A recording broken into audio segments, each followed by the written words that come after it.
ಧಾರವಾಡದ ಮನ್ಸೂರು ಗ್ರಾಮದಲ್ಲಿ ಮನೆ ನೀರಿನ ಗುಂಡಿಗೆ ಬಿದ್ದು ಇಬ್ಬರು ಬಾಲಕರು ಸಾವು.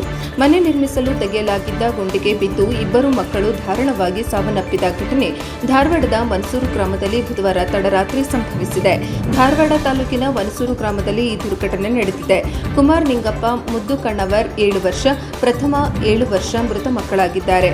ಮಕ್ಕಳಿಬ್ಬರು ಆಟವಾಡಲು ನಿವಾಸದ ಮನೆಯಿಂದ ಆಚೆ ಹೋಗಿದ್ದರು. ಆದರೆ ಸಂಜೆ ಆದ್ದರಿಂದ ಮನೆಗೆ ಇಬ್ಬರು ಬಾಲಕರು ಬರಲೇ ಇಲ್ಲ. ಆತಂಕಗೊಂಡ ಮಕ್ಕಳ ಪೋಷಕರು ಇಬ್ಬರು ಬಾಲಕರನ್ನ ಹುಡುಕಲು ಮುಂದಾಗಿದ್ದಾರೆ. 4-5 ತಾಸು ಹುಡುಕಾಟ ನಡೆಸಿದ ಬಳಿಕ ಹತ್ತಿರದಲ್ಲಿ ನಿರ್ಮಿಸಲಾಗುತ್ತಿದ್ದ ಮನೆ ನೀರಿನ ಗುಂಡಿಯಲ್ಲಿ ಇಬ್ಬರು ಯುವಕರು ಶವವಾಗಿ ಪತ್ತೆಯಾಗಿದ್ದಾರೆ. ಗುಂಡಿಯಲ್ಲಿ ನೀರು ತುಂಬಿಕೊಂಡಿದ್ದರಿಂದ ಇಬ್ಬರು ಬಾಲಕರು ನೀರಿನಲ್ಲಿ ಮುಳುಗಿ ಸಾವನ್ನಪ್ಪಿದ್ದಾರೆ.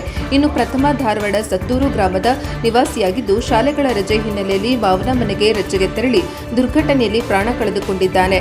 ಮೃತ ಮಕ್ಕಳ ಪೋಷಕರ ಆಕ್ರಂದನ ಮುಗಿಲು ಮುಟ್ಟಿದ್ದು, ಸ್ಥಳೀಯರ ಮಾಹಿತಿ ಮೇರೆಗೆ ಧಾರವಾಡ ಗ್ರಾಮೀಣ ಠಾಣೆಯ ಪೊಲೀಸರು ಸ್ಥಳಕ್ಕೆ ಭೇಟಿ ನೀಡಿ ಪರಿಶೀಲನೆ ಕೈಗೊಂಡಿದ್ದಾರೆ.